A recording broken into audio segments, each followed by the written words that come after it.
Hi, my name is Takenori Kakutani. My role within Taiyo Ink, Japan, is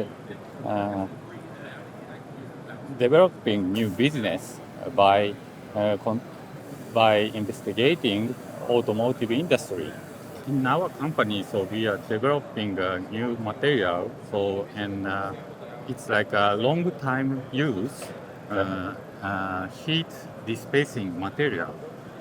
This material contributes to reduce the existing material. Uh, and circular economy and sustainability. In our company, so we continue thinking of sustainability, so such as reduce, reuse, and recycle.